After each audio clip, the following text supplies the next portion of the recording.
Shalom all, Ariel Tzadok here from the KosherTorah School, online at KosherTorah.com. And I'm going to try something, well, at least for me, is brand new. Over our experiences here on Facebook, we've given some smaller classes, running for a few minutes and covering some different topics. I'm actually going to try to give you now a full class if my satellite internet connectivity is going to bear it or not. We'll soon find out. But anyway, for those of you who don't already know, with God's help, God be willing, as that Hashem as we say, we're going to be relocating my son and I to Allentown, Pennsylvania, as that Hashem, next month. And one of the things that we're going to do once we're settled and everything's ready to rock and roll, is start teaching, Torah of the Edot Mizrach, the teachings of our holy Sephardic sages, and of course teach it in that unique way that we teach here at the KosherTorah School, emphasize what we can call experiential spirituality. Some would call it experiential Kabbalah. It is a universal path.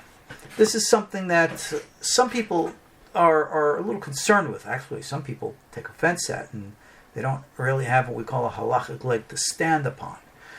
You will find that there are a number of opinions by great and holy sages throughout the centuries who have always taught that the wealth of spiritual value that we have in our Torah tradition was never ever meant to be the exclusive property of any one people. That which we have in our Torah tradition is universal in nature. For those who want to pursue such ideas and beliefs, I could recommend you to a wonderful, wonderful book in English, written by a Moroccan rabbi, Eliyahu ben Amozeg, in the classics of Western spirituality tradition called Israel and Humanity, which pretty much shows us the true sources of our Holy Torah, without the mythologies, to recognize that it has a universal component to it, and that is that universal element, which is, if you will, the common denominator of spirituality within everything that all of us have. As we know, over many, many centuries, there has been differences in denominations, ideas, and beliefs. And a point that we make in our Torah tradition, in that which we today call rabbinic Judaism, is that there are no prophets today. No one receives a message saying, "Thus saith the Lord," in any size, shape, or form. And those who would, of course, would have to be subject to the biblical scrutiny and criteria of prophecy. And if found false, which pretty much everybody would be, there are severe penalties for that. So our sages, no one's a prophet. But we are the children of the prophets. That's why our original school name was Yeshivat B'nai Nevi'im. What that means is that we do have a very strong, healthy, wealthy system of experiential teachings, which in modern psychology would mean expanding consciousness, learning how to become more aware of the realities of the worlds and the dimensions around us. And this has been with us literally since the days of the biblical prophets. Something that most people don't know, because you don't pay too much attention to what the Torah, the Tanakh, I should say, the Bible actually teaches. And that is, there were schools of prophets in biblical times.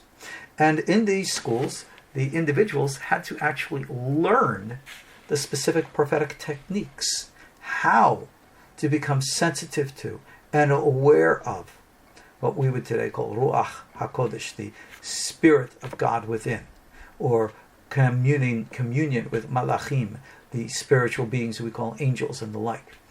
This, as Rambam shows us in the Moreh Nebuchim, is a natural development of human consciousness. One could read that in the Moreh Nebuchim, in the second section, chapter 32. That which we call prophecy, Ruach HaKodesh, is a natural evolution of human consciousness for those who so develop it. Our biblical traditions have taught that. And these traditions have continued to modern times in our rabbinic Judaic traditions. And we call this Ma'aseh Merkava, or the work of the Holy Chariot. And this is the third and most deepest school of the secrets of the Torah tradition. And what it is to teach one to expand one's consciousness beyond the limitations of this small, frail identity, this small, frail world, and to see a greater and more real truth. We live in this world and we think that everything around us is so real. It is so, if you will, delusional. It gets to the point of frustration because many people who, if you will allow me to use the proverb, will say, climb the mountain, have absolutely no interest or desire to go back down to tell people what it's like up on top and say, hey, why don't you come climb up with me? Once you're up there, you're pretty much sold on the view, if you will. And we read about this in the story of the famous four sages of the Pardes in Tractate Hagigah, where it says one looked and died. One gazed and went insane. Why did one look and die? The answer was, he has a big secret. He wasn't married, they say.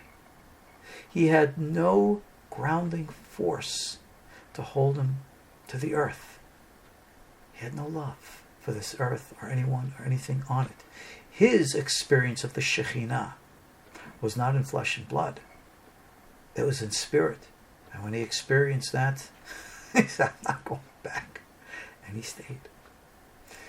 And we learned that only one, Rabbi Akiva, would be able to ascend and descend in peace. And for those who are familiar with the model of what we call the 10 Sefirot, we recognize that we talk about spiritual ascent, the 10 Sefirot.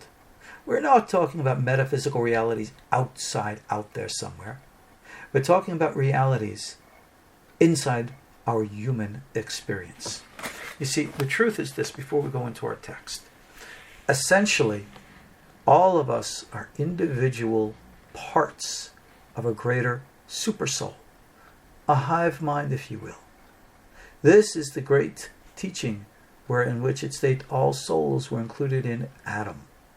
Adam does not mean, it wasn't an individual, it wasn't a male, it was an entire body of what we today call souls. Adamic souls is, by our understanding today, a race of souls. In the language of the Ari, they're called nitzotzot, or sparks. And essentially, we're all part of that greater whole. And yet, to become aware of that, to experience that, we call that in our tradition, Ruach HaKodesh. Others, in their traditions, will call it cosmic consciousness, divine consciousness. The Christians can call it Christ consciousness, call it whatever. Words are words. Words can be used to divide. Essence, when understood, is what builds unity. That is the message of our KosherTorah School. Our sages of the Adot Mizrach, the Sfaradim, have always taught these things.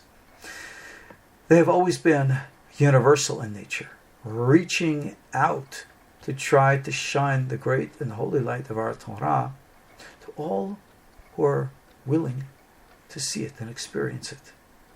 This is nothing new. This did not begin in the 19th century with the writings of Rabbi Ben Moseg. Our sages have been doing this for millennia. Way back in the day of Bavel and Paras. Way back. In the days of Greece, Rome, those days, those cultures. The sages of our mystical traditions were, in the days of the Roman Empire, like rock stars. People sought them out because what they had to teach was not philosophical. It was experiential. So that's why whenever I refer to our system of Torah, I refer to it by its very simple name. Aliyah, ascent. Right? Not in a philosophical way, but in an experiential way. And I have before me now a book written by the great Sephardic Rabbi Yosef Haim of Baghdad, known by the name of his famous halachic law code book, the Ben Ish Hai. In this book called Dat Utvuna, Knowledge and Understanding, which he wrote as an introduction into the Kabbalistic teachings of the Lurianic system. And in our traditions, this is the first book that one learns when one comes to study the Lurianic systems of Kabbalah. And it's rather interesting because this is not a beginner's book. This is a very, very deep text. And, the yeshiva that I went to way back in the 1980s, this is what they started with. And it's like, learning how to swim in the middle of a turbulent ocean. But you can do that, you can do anything, right? Well, most Kabbalistic studies today, especially those of my peers, especially those of the Lurianic school, the Rashash school, the Gras school, and all the rest, all they teach is what we can call philosophical knowledge. They can teach you many of the things that we can today call experiential. They try to teach some forms of meditation, but they read what it says in a book and they think that they understand it, but they never make the ascent. Now, Rabbi Israel ben Eliezer, the famous Baal Shem Tov, the founder of the Hasidic movement, he was known for his powers of ascent. As a matter of fact, there's a famous Igeret, a letter, in which it stated in one of his ascents he actually met the soul of the Mashiach. And, any other rabbi asks, when are you coming, Mr. Mashiach? And he says, when the world is ready and people are making ascent like you do. Well, many in the mystical traditions will say, we all teach the Baal Shem Tov's teachings. Yeah, but no one's making a sense. No one is teaching you the practical tools for expanding consciousness. Just let us understand. Meditation is not about just relaxing, quiet, calm. That's pretty much how you go to sleep. Real meditation is agitating. All right? We know from biblical example, it's almost like going into a seizure, because your mind becomes aware of such a greater and higher reality that literally your brain technically could short circuit. That's why we say, again, with the one who went into Pardes, looked around and died, he couldn't integrate the higher reality with this lower reality in which we live. It's very difficult. For those who, if you will, ascend the mountain, to go back down, it's very hard. I once heard it stated like this, that once Hashem wanted to punish a man for his sins. So he put him to sleep and woke him in the Garden of Eden, Gan Eden, we call paradise. And then after a short while, returned him to earth. And even the most beautiful things on earth seemed then to be ugly and meaningless. When you expand consciousness and you see the reality of the world around us, you come to recognize and know that which we look at here is so superficial. That which we consider judgmental, bad, even good, is so limited in consciousness. This is when we come to understand the true nature of everything, which is energy. We transcend the limitations and the boundaries that divide and seek ways of integrating, uniting, merging into the greater whole. This is the meaning of what we call in our Torah tradition Yehud. Yehud means unity. It means taking all the pieces that are apparently separate and reintegrating them. Now, it's not like you're taking individual pieces and like gluing them together. No. You're taking pieces that have originally been together, that have been separated, broken, if you will. Shvirat HaKelim, as we call it, breaking of the vessels, and putting them back together again, called fixing, in the Hebrew word tikkun. And this can only be done when we transcend the limitations and the delusions of separation and division and get to the underlying essence of unity. This is the secret of Yehud, unity. These teachings are profoundly taught by the Hachamei Edot Mizrach, the Sephardic rabbis, some in the Hasidic traditions as well. And you will even find echoes of this in one of the greatest, believe it or not, mystical teachers of all, Maimonides. Many people think he was a rationalist. And indeed he was. Because real mysticism, like I said, is rationalist. Is rational. Because you must learn to experience the greater reality, not in some dreamlike state, but in the reality of open eyes and an open heart. Many people today seek to see with open eyes, but because they do not have an open heart, they do not realize that their heart blinds their eyes. And we warn about this in the language of the Kriyat Shema in the third section with regards to the tzitzit. Don't follow after your heart and your eyes which lead you astray. Right? Lo taturu acharei lavavechem, after your heart. Why? Acharei anechem. Only that when a heart is open will the eyes be open. So it all begins with the heart.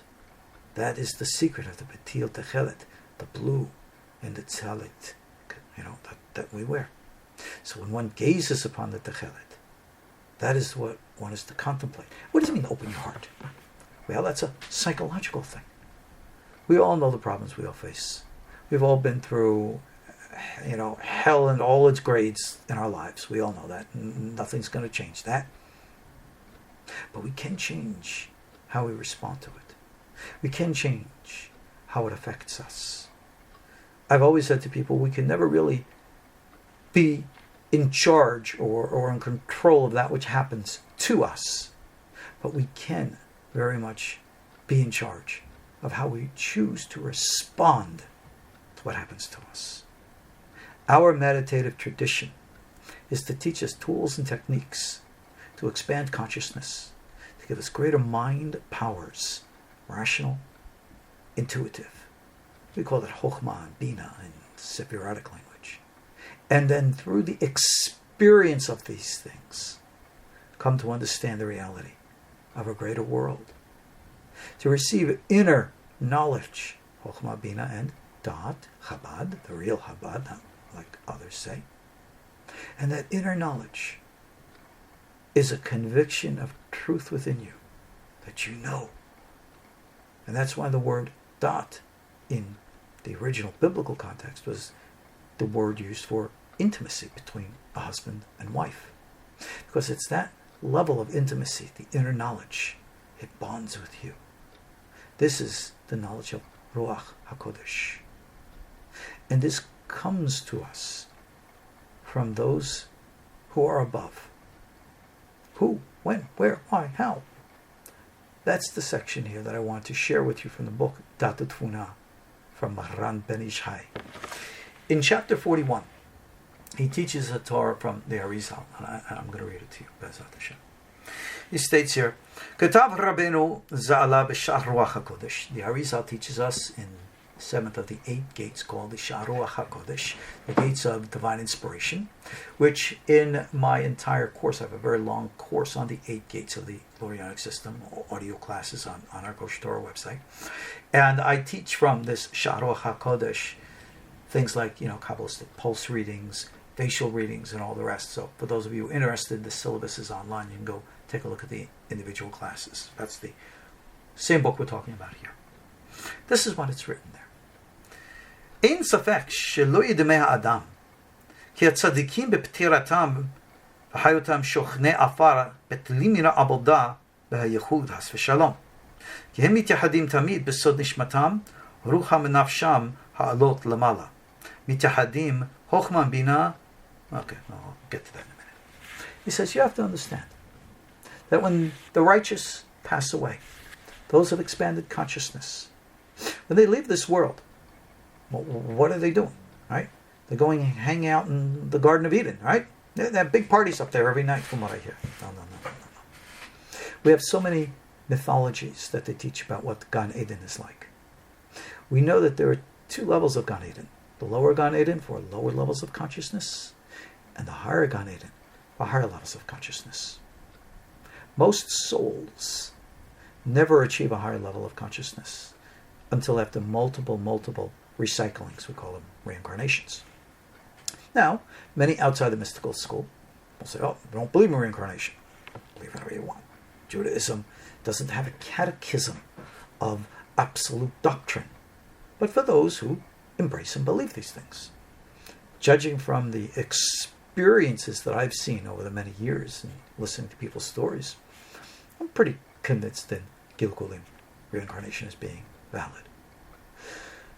What happens to most souls is that their consciousness is so low, they just bounce right back and they're born again, not always in human form. That's something else.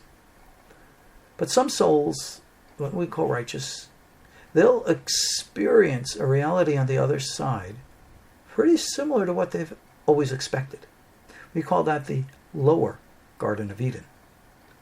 And each and every righteous soul is going to experience it within the context of one's specific personal background. Think about this.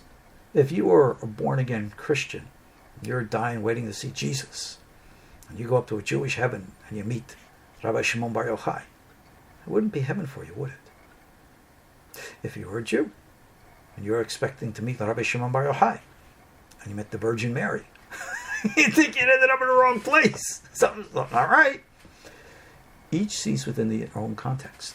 And that is how come when you have people who have out-of-body experiences, they each see the afterlife within the context of their own subjective cultural environment. This is expected. There's no chidushi, as we call it, a revelation. But the upper Garden of Eden, that's the higher level of truth. Only a few souls can ascend to there. Only a few souls know the way out. And when you go, souls may not come back. But once they're there, what do? Remember, we're all part of a hive mind. We're all part of a greater unity. So therefore, whether you're physically in the body or not, pretty much irrelevant. It doesn't matter. Why? Because ultimately, this body, this crude matter, is just an illusion of separation. All souls are dedicated to this tikkun, putting the pieces back together. That's you, that's me, that's us. And that which we can call Hashem, God, works in strange ways. Brings us as people together in different ways, in different times, to perform different functions. And only those who are truly wise with understanding and understand with wisdom will see the path and know it and embrace it with the passion of Da'at. So now, let's get there. The righteous, when they pass, continue in this exact same function as they did when they were alive. I'm going to just summarize and paraphrase what the Ben Ish Chai brings down in the name of the Ari. When the souls of the righteous ascend and no longer are bound by the limitations that bind us, they have the ability to transcend space and time, to speak into the minds, the unconscious, the subconscious sometimes too, of those like-minded individuals who are seeking them out. It's almost magnetic in that respect. This is the foundation of that which we call a Magid meditation, wherein which we call upon not the nefesh level of soul, which is in the grave, not the ruach level, which is more like the ideal or the concept, but the neshama. The neshama consciousness or soul is that element which is part of the collective whole, part of the greater race of that which we call the Metatrons. I have a class on that on YouTube. You can go check it out there. That which we call, in Jungian psychology, our higher selves. We recognize its archetypal and collective nature. It was through his many experiments and experiences that Jung was able to recognize and teach about that which we call the collective unconscious. Why is it unconscious?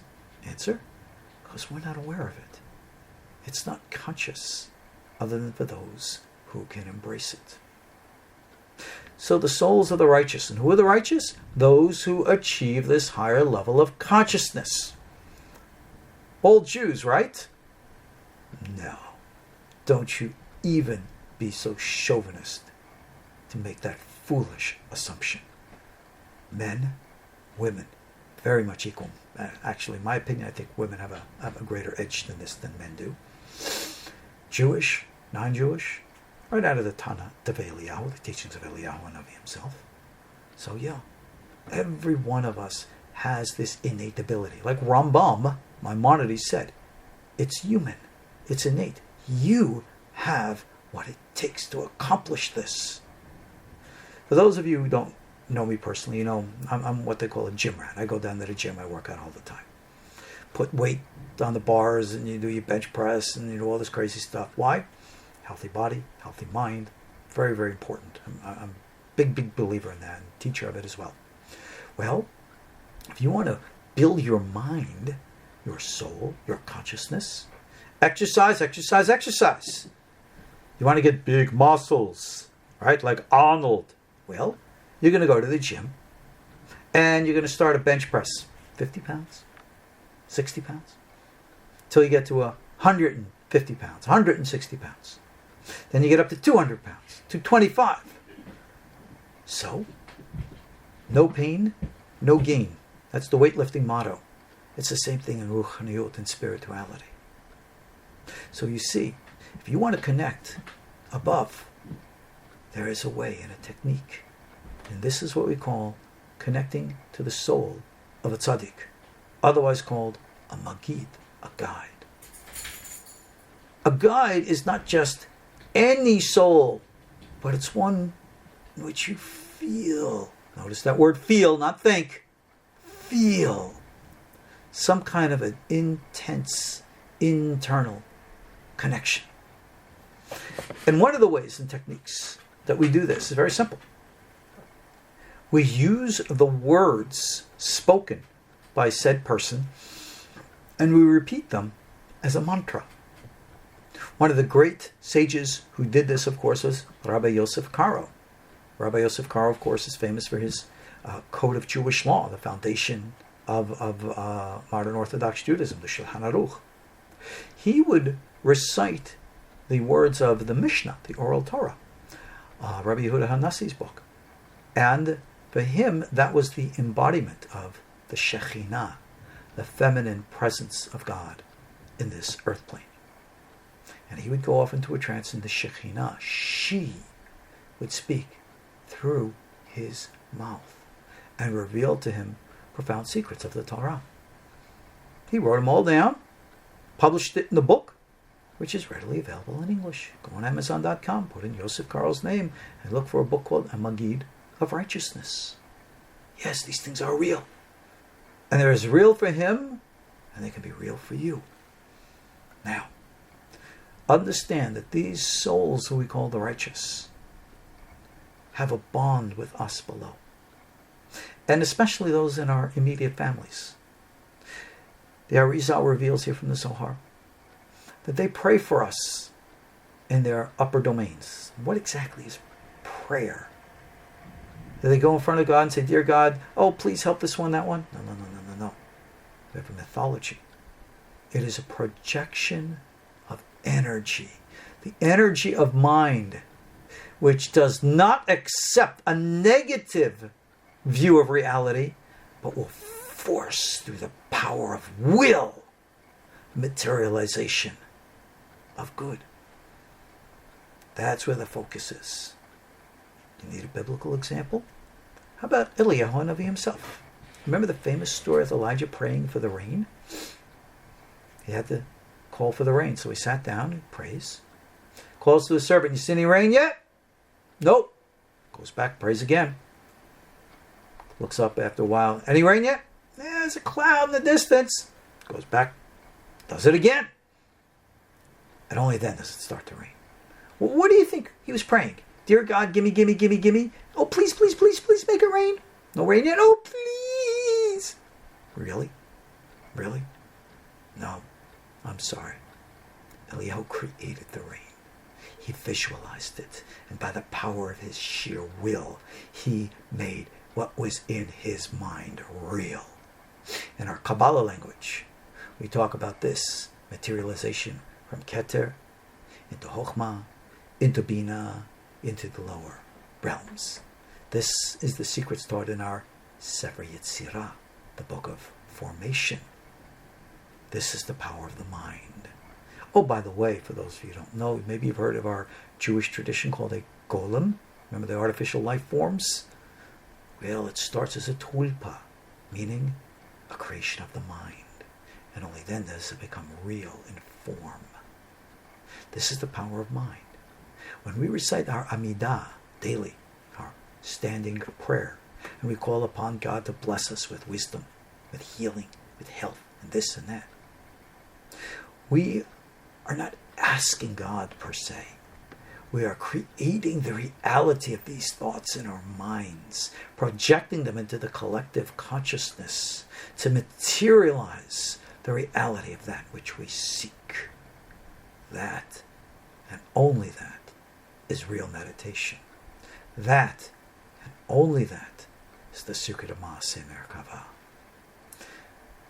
When we seek to bond with any tzaddik, individual, popular ones like Rabbi Shimon Bar Yochai, Rabbi Akiva, Rabbi Yosef Karo, Rabbi Moshe Cordovero, our famous teacher, the Ari'zal, people will actually go to the graves of these individuals and seek to bond with their souls and consciousness. And you say, well, wait a second, doesn't the Bible say we don't talk to the dead? You fail to remember what the Bible says, what the Talmud says. That the righteous, even in death, are called the living, whereas the wicked, even when they're living, are called the dead. Life and death is a definition of soul and consciousness, not a form of the body. Oh, and for the record, we don't seek to speak to their nefesh level soul, right? If you were to go to the grave of Rabbi Yosef Karo, you're not there to speak to Yosef. Hey, what's going on? How is it in the Garden of Eden? What's going on? Oh, by the way, did you ever speak with Rambam about that argument you had with him that you wrote about in your book? No. Mythology. Sorry. What is real is that you seek to tap into the higher self of Yosef Karo through your own unconscious higher self. And there are ways and techniques that are actually outlined right here in Daf Tfuna. Visualization of certain holy names. Now, yeah, I could technically read these to you right now, but in this form right now, without visualization diagrams to actually show you these things, I think I'd be defeating the purpose. Because if I tell you to merge the name of Yud-Ke Vav-Ke with the name of Ekiye, and I was going to tell you that this corresponds to Chokhmah and Bina, and you have to use the vowel of the Patach with the Tzere, if you don't know what a Patach is, if you don't know what a Tzere is, if you don't know what the name Ekiye or Yahavaya is, then all my little diagrams having to explain what they mean might not be ready for that. So, Davar be'ito, as we say, everything in its time, how good.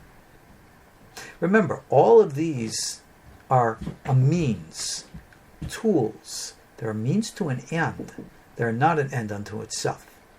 And therefore, as such, we use these names, visualizations, as a practice, an experience. That we use these as tools to expand consciousness. Now, here's a big problem. Many people are very familiar with these tools. It's written in the books, and people can think that they could use what it says there, and somehow magic happens. No, magic does not happen. You can visualize all the names that you want, and nothing's going to happen. Because the energy is not in the name. The name is just a symbolic representation. The energy is inside it. The symbolic representation is a tool, a vessel, a garment. If I want to have a relationship with you, do I start by having a conversation with your shirt? your pants, your jacket. No, if I started to talk to your jacket, you might think I was a little weird. Well, if you were to talk to names or use names without recognizing the essence within them, what they mean, you're not getting the point. Just this last Shabbat, one of my top Talmidim, very big Talmid Hacham, I was teaching to him the very intricate system of what we call the Kavanot, the Kabbalistic meditation of the prayers that we find in the Sidurim, the prayer books of the Rashash. And the one thing I emphasized to him over and over again, all the names are a roadmap for the Shefa. The Shefa is that energy. Focus on the energy. Tap into the energy. Know the energy and know that it's inside you. That this is a psychological process. And as you do this and you move the energy through your mind, even in the Oriental, I remember learning this in my martial arts tradition, they say the chi follows the shin. The chi, which is the life force energy of the body, follows the power of the spirit or the mind. And that's exactly what our Torah traditions teach. So you see, to bond with a tzaddik, find who is your inspiration. Man, woman, Jewish, non-Jewish, what difference does it make? Take the words that individual has spoke and use them as a chant. Tap into what we call the ruach, the nefesh, which is the living, part from this earth. Dead. It's in the grave. You're not going to connect with it. There's nothing there. That's what the Bible says. You don't talk to the dead. There's nothing at the nefesh level to connect with. But the ruach level is the ideal, the essence, the passion, which made that individual unique. That's what we tap into when we recite their words. And then deeper than that, we transcend their words to tap into the higher essence which connects our souls. And that is the Neshama level, corresponding to the sphere of Binah, which surprisingly is the rational level of consciousness when it's merged with the intuitive psychic awareness. And then we have a true Yehud, true higher consciousness, a true bond with that higher soul. Rabbi Yosef Karo, he channeled the Shekhinah, and others channeled Rabbi Shimon Bar Yochai. I am of the minority opinion that I do not believe the Zohar is actually the historical work of Shimon Bar Yochai. I do believe it was written by Moshe de Leon and his circle of Kabbalists in the 13th century in Spain. But at the same time, that doesn't mean that they did not practice some of these techniques and channeled the soul of the spirit of Shimon Bar Yochai, the soul and spirit of Eliyahu Navi, the soul and spirit of Moshe Rabbeinu, Raya Mehemna. And these things are well known to us today. Back in the 18th century, you had a young whippersnapper rabbi, a young punk of a guy in many eyes of his peers, clean-shaven, young Italian, right? Probably a handsome little guy who was saying, I'm practicing all this stuff and I'm channeling all this. And rabbis freaked out on him. They forbade him from writing his works and they hounded him until he eventually died at a very young age. I'm speaking of a great sage, Moshe Chaim Luzzatto, known to us today as the Ramchal. So you see, the techniques of experience are alive. They're not mystical in that they are magical. We don't believe in magic. They are mystical in that they are rational. That's actually one of the teachings of our KosherTorah School. You'll see right in our front page, making the mystical rational. That is what everything is all about. If you don't understand it and you can't practice it, then just closing your eyes and making believe doesn't make it happen. If you were to perform a meditation and visualize that you're eating a delicious meal, you might convince your body that you are full, but your stomach will still be empty. And eventually you still will starve to death. Now, there is a Qigong where people can live off of life force energy. I've heard it. I've actually met someone who claims that he does it. I might have had some of my own experiences in these things. But that's not what I'm talking about. And I don't want the two to be confused. Because one is real, one is false. When you think you have something that you don't, how do I know? Put it into practice. If I close my eyes and I visualize I can bench press 300 pounds in the gym, well, I can close my eyes and visualize myself doing that right now. Let's go to the gym tomorrow morning. Put 300 pounds on that bench. 250 maybe, right? For an old man like my age, that's not too bad. 300? Nah, I don't think so. Maybe if I tried harder. Maybe if I practiced. Maybe if I worked at it. But not tomorrow morning, in spite of all my visualizations. So when you want to practice the Ma'aseh Merkava, there are techniques. There are disciplines. Time, patience, devotion. You have to really be in it to win it. So all the different, what we call Yehudim exercises, putting together names and vowels. Remember, there are means to an end. A symbolic representation of a greater, deeper truth. If you truly wish to experience the higher levels of consciousness through our Torah path, you have to do it right. For those of you who might be familiar again with martial arts tradition, many of you have heard of it or seen the slow martial arts called Tai Chi Chuan, where you're doing a very slow, soft movement. Many people think it's a lovely, soft, relaxing meditation. It is. And at the same time, it's probably the most deadliest of the martial art forms. Because what it teaches one to do is to control the energy and to project the energy, not through physical force, but through spiritual force. And it takes years to cultivate, years to master. It's the same thing with this path. And it doesn't matter what age you are. It doesn't matter what your background is. It doesn't matter anything. It doesn't matter what your history is. Don't you dare offend your soul by saying such filthy lies as, I'm not worthy. Not me, I can't do this. There's no such thing. That's all what we call sheker, lies, and has no foundation in truth. Everyone who seeks to expand consciousness, to evolve and grow, it's our natural inheritance. Don't say you're not Jewish. What does this have to do with being Jewish? You wish to observe halakha and live a Torah-observant life, then it helps to be Jewish. We're talking about the universal component now.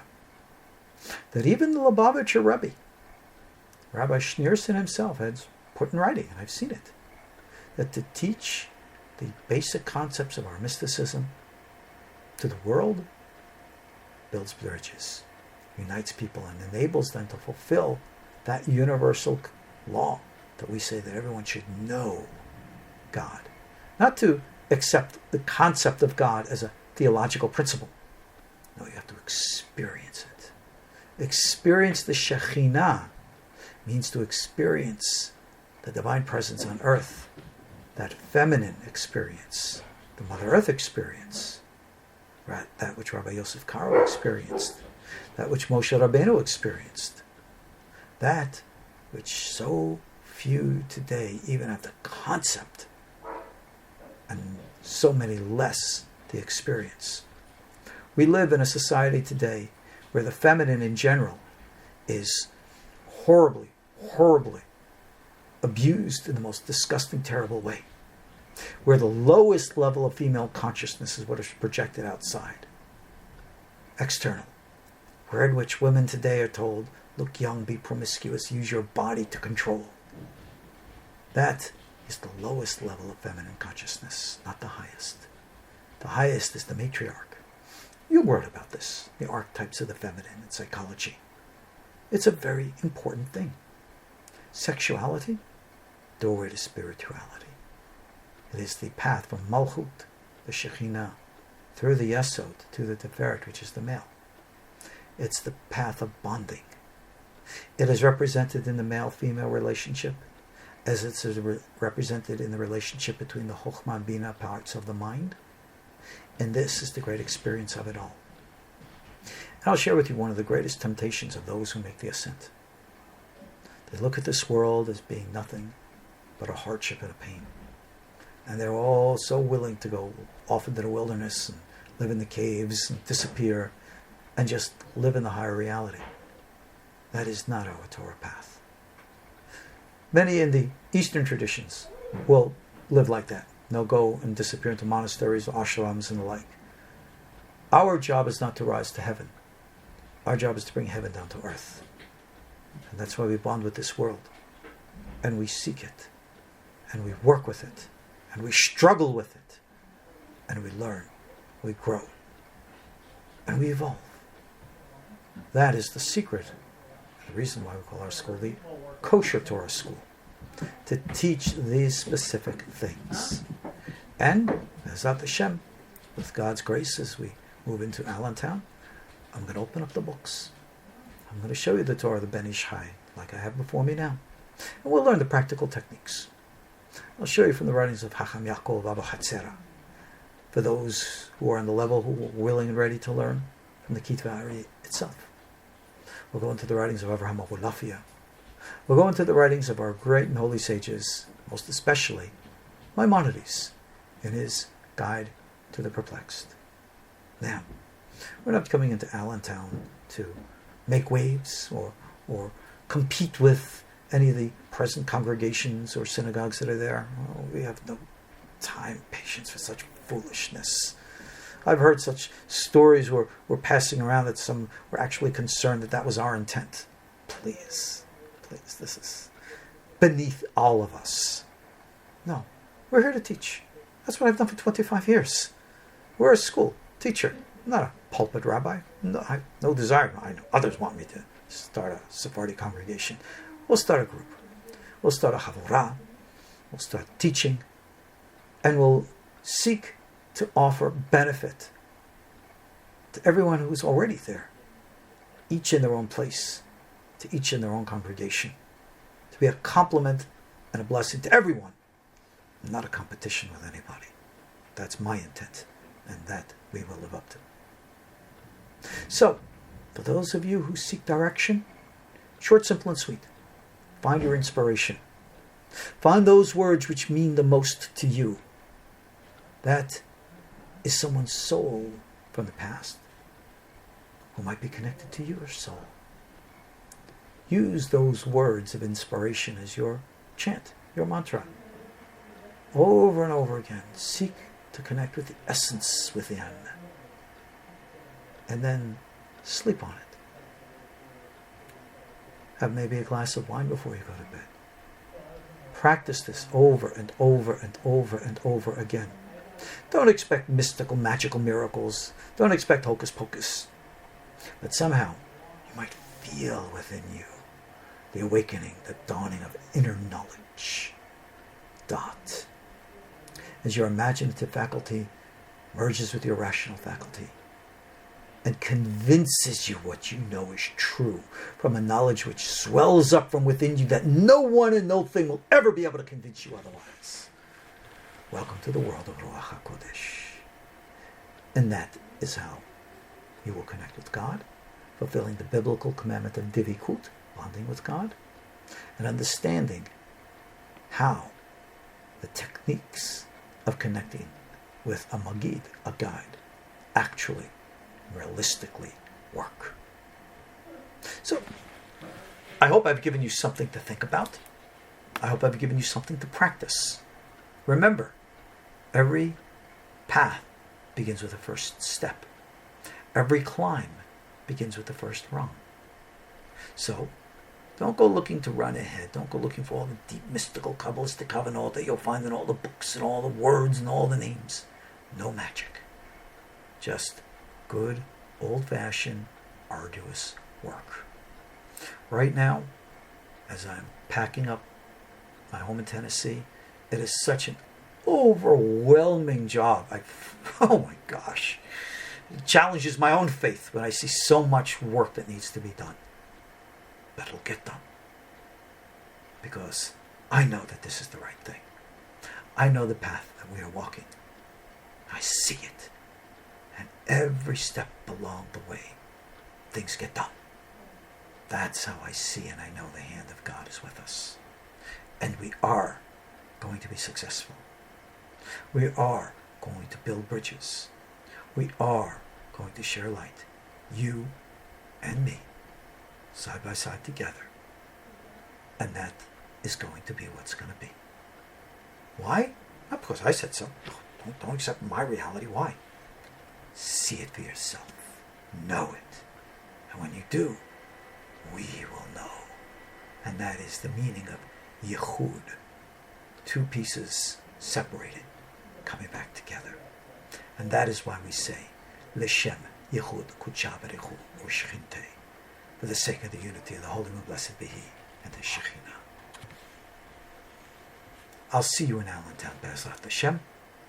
Our doors will be open, and we're waiting for you.